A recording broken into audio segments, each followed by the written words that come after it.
Assalamualaikum warahmatullahi wabarakatuh. Kenalkan, nama saya Fena Putri Vanasari dengan NIM Aktif 299 dari kelompok 6 kelas EMA Manajemen Operasi Lanjutan. Sebelumnya saya ingin meminta maaf atas ketidakhadiran saya pada perkuliahan minggu kemarin yang seharusnya saya presentasi dikarenakan sedang sakit dan tidak memungkinkan untuk presentasi pada hari tersebut.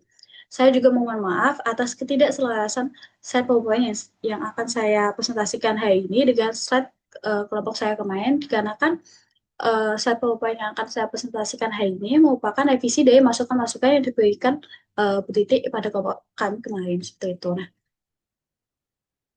uh, pengambilan keputusan operasional penjadwalan. Nah, yang akan saya presentasikan hari ini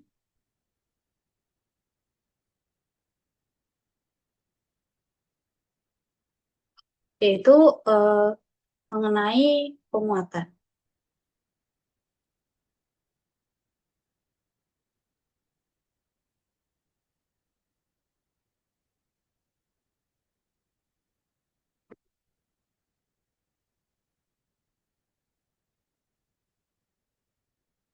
Nah, penguatan untuk pemantauan di sini, saya akan menjelaskan tentang pentingnya pemantauan dalam lingkungan job shop, yaitu sistem produksi di mana tiap pekerjaan bisa mengikuti jalur yang berbeda-beda dan mengunjungi berbagai pusat mesin.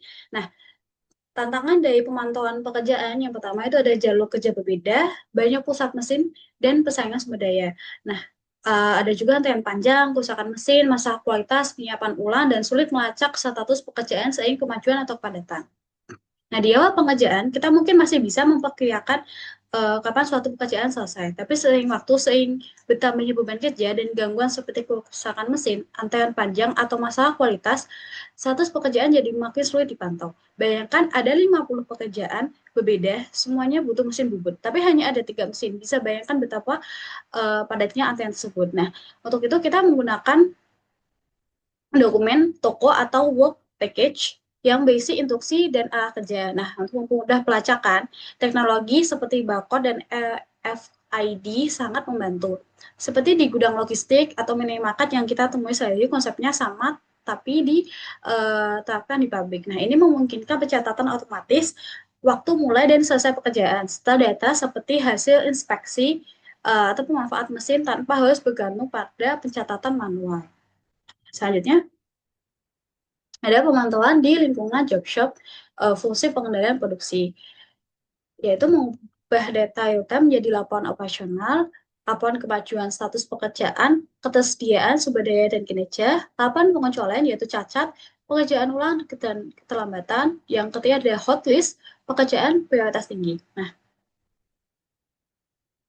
data inilah yang kemudian dialih oleh fungsi pengendalian produksi menjadi berbagai laporan, misalnya laporan kemajuan untuk melihat status pekerjaan dan kinerja pusat kerja.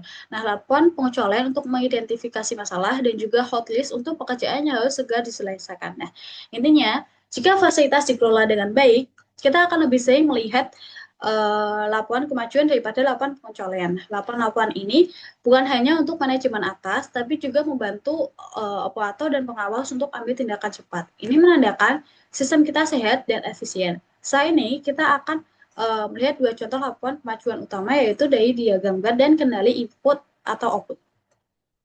Nah, selanjutnya yaitu diagram Gantt. Diagram Gantt adalah alat bantu visual yang berguna dalam proses pemuatan dan penentuan jadwal. Contohnya ketika satu sentra kerja menjadi kelebihan beban, para pekerja dari sentra beban kerja yang rendah dapat dipindahkan sementara untuk meningkatkan kinerja atau jika menunggu pengerjaan dapat diproses pada sentra kerja yang berbeda. Nah, keterbatasan diagram Gantt adalah tidak mempertanggungjawabkan variabilitas produksi sehingga diagram harus diperbarui secara teratur. Bagan menyajikan informasi dalam bentuk visual dengan sebuah waktu dan bar yang menunjukkan aktivitas dan yang direncanakan serta yang telah diselesaikan. Nah, ini sangat membantu untuk melihat secara cepat apakah suatu pekerjaan tepat waktu, terlambat, atau bahkan lebih cepat dari bencana. Bayangkan kita punya banyak pekerjaan berbeda di satu pabrik. Tanpa alat bantu visual akan sulit sekali mengetahui mana yang sudah selesai, mana yang masih tertinggal. Nah, pada contoh grafik di gambar ini, kita bisa lihat ada 3 pekerjaan yang sedang berlangsung. Nah, pekerjaan yang pekerjaan 12A itu tepat dan sesuai jadwal karena kemajuan kerjanya pas pada di garis tanggal hari ini. Berarti kan ungu di sini kan ungunya untuk job 12A pajaknya tepat berakhir di garis tanggal hari ini. Artinya pekerjaan ini sesuai jadwal. Nah, selanjutnya pekerjaan 23C. Nah, pekerjaan 23C malah selesai lebih cepat dari jadwal. Kenapa? Ini tentu hal positif. Bar hijau dari job 23C sudah melebihi garis hari ini. Artinya pekerjaannya lebih cepat dari jadwal. Ini bisa dilihat di sini yang hijau ini sudah melebihi jadwal yang mana ini adalah menandakan bahwa pekerjaan 23C ini selesai lebih cepat seperti itu. Nah, sementara itu pekerjaan 32B tertinggal dari jadwal. Ini kita bisa lihat dari biru ini sangat jauh dari tanggal hari ini yang mana pekerjaan 32B ini terlambat. Nah, karena pencapaian aktualnya belum menyentuh titik yang seharusnya. Sebaiknya biru job 32B baru separuh jalan, padahal seharusnya hampir selesai. Ini tanya pekerjaan tertunda atau terlambat dari rencana. Dengan diagram ini, manajer produksi bisa cepat ambil keputusan. Misalnya mempercepat job 32B atau mengalihkan tenaga kerja dari 23C yang sudah selesai ke pekerjaan lain seperti itu. Nah, menariknya dari diagram Gantt ini meskipun sudah ada sejak awal 1900-an, Gantt masih sangat relevan hingga sekarang. Nah, kita bisa membuatnya secara digital, misalnya pakai Microsoft Project atau manual dengan papan besar dan penanda warna, tergantung kondisi fasilitas. Kalau spreadsheet bisa bikin kita tenggelam dalam angka, Gantt chart bisa membantu kita melihat kondisi secara visual dalam sekali lihat. Nah, kita bisa pakai metode yang sesuai kebutuhan kalau fasilitasnya belum digital.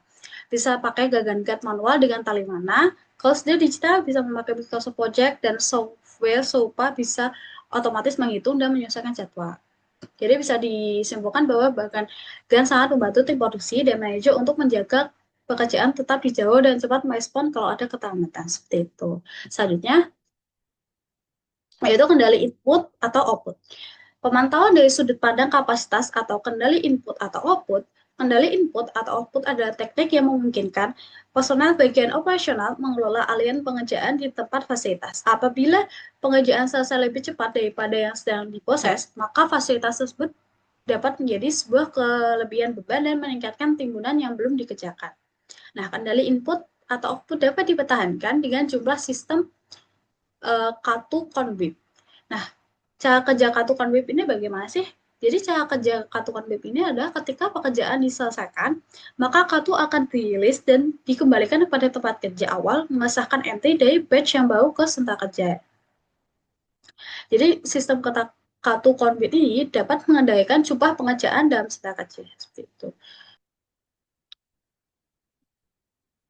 Mungkin itu saja penjelasan dari saya. Kurang lebihnya mohon maaf. Wassalamualaikum warahmatullahi wabarakatuh.